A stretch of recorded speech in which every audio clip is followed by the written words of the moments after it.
visionaries. I wanted to take this time to just kind of share some things that's been on my mind, just about life, love, compassion, reciprocation, camaraderie, courage, curiosity, and just how we should not settle for what's delivered to us as the answer. Right? Let's understand who wrote it. Let's understand where it came from. Let's understand the ideology of society that was rampant as a whole and what could be influencing the passage of the information, so that the decisions that we make as we move forward are from an educated perspective.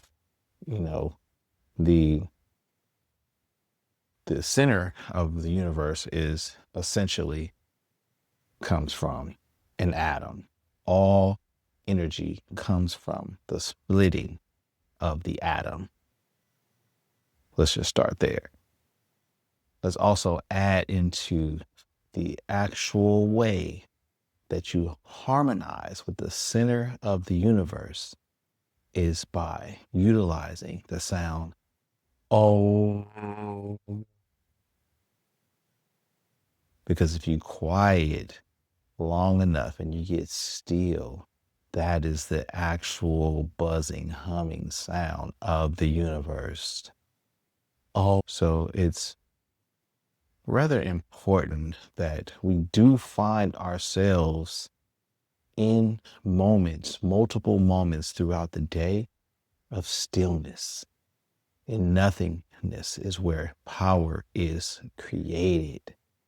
You have to quiet the mind, quiet the heart, quiet the vibrations to its minimum, so that you're able to embody the power that was given to us by God, that was written on our DNA as God eternal in the body, so that when we harness our inner generator, operator, destroyer, which is from the Kundalini, is where we destroy anything adverse and empower ourselves to activate all of our chakras, our energy centers, from our sacral to the crown of our head, opening our pineal gland, our third eye, to where in that moment we're able to communicate directly with God. We're able to allow the energy from the sun, S-U-N,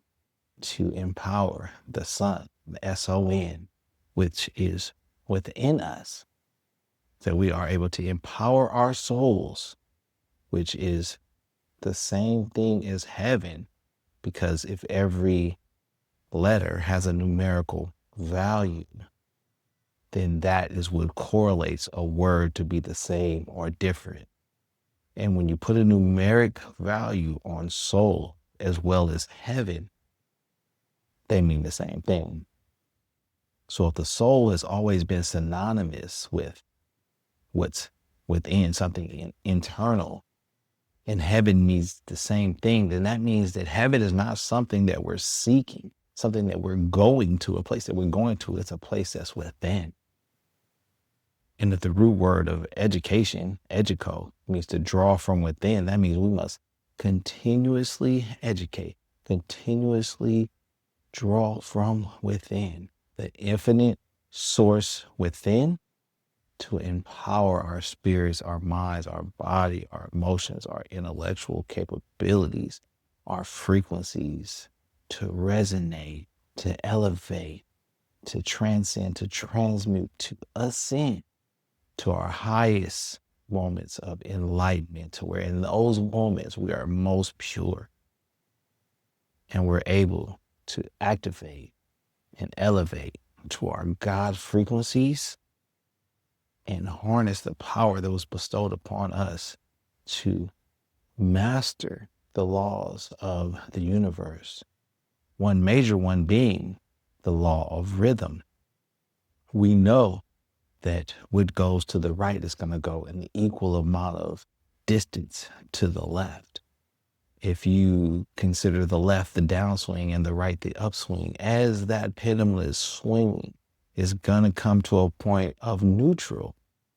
And that is where we should focus on our neutrality. That's when we calm and we prepare ourselves and we purify continuously so that the next portion of our journey is to be ready for the next upswing. We do not have to take ourselves all the way to the depths and the doldrums of that negative polarity, even though we know that it happens, we know that it exists, it has to, because that's just how it works in the universe. But as it swings back, so we know we're going to swing back, we catch that upward swing at neutrality and we take that ride.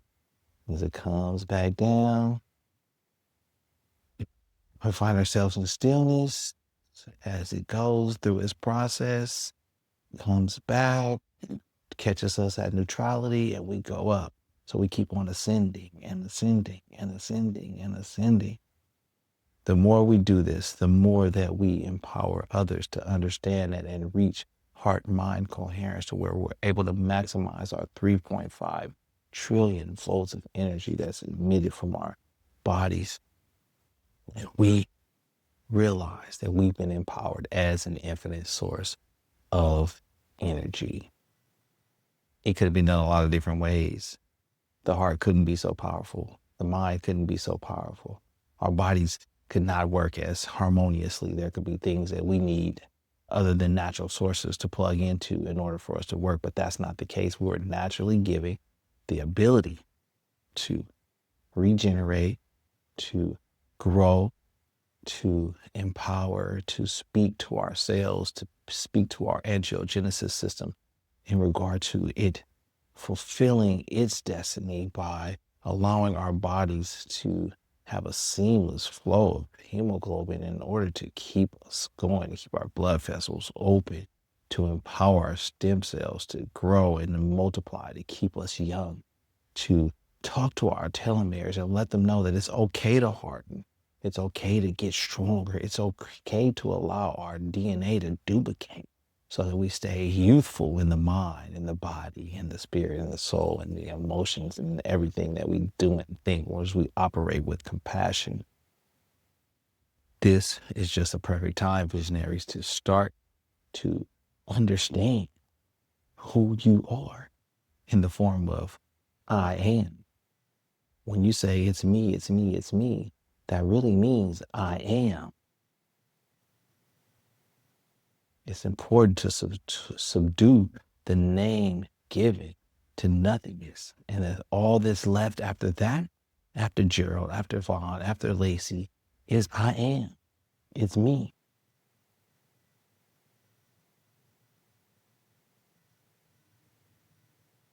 It's extremely important, visionaries. And if you're a biblical person, or if you study the Krishna, or if you study the Quran, or whatever it is, like, look to the basis of the energy, the basis of the message. Understand that there has been messaging delivered to us that's been around for thousands and thousands of years, even that predate the writing of the Bible and predate what we consider as the creation as far as biblical writings. There's documentation and there's remnants of artifacts that far date beyond that. So it's important for us to really just understand everything that's been written so that we can find our own truth. It's important, visionaries. Do the research. So we are essentially made up of hydrogen, nitrogen, oxygen, and carbon. And it's very interesting. There's a 1 in 234,000 chance that this message could be instilled within us on accidents. But we share a portion of God's name, but we are not God. We share 75% of God's name, and that's YHV, our DNA. YHVG is the name in our cells and our left. The chose of divine attributes within us that allow us to fulfill our potential, and then given the choice, become greater than the limitations of our past. Do the research. Let's choose greater. We're given the tools. Let's choose our paths wisely. Be the best that you can be. Center, purify, activate, deep, sin, transmute all negative into positive. Remove yourself from and remove all adverse energy outside of anything that's close to you, and continuously ascend until you reach your most high, until you are enlightened, until you have the ability to purify and speak to God from a pure place, so that God may empower you and activate and help you activate what's already inside of you to grow and help and assist and provide infrastructure for those that come after you to continuously grow. Gerald Lacey, author of The Visionary Collaboration of Visionary Insights. You can find me at The Visionary Path, and you can see me or mine on a daily basis. But one thing I'm making sure that I do is calm, because in stillness, in nothingness, is where your power lies. Let's grow, visionaries. And I look forward to seeing every single one of you at the top.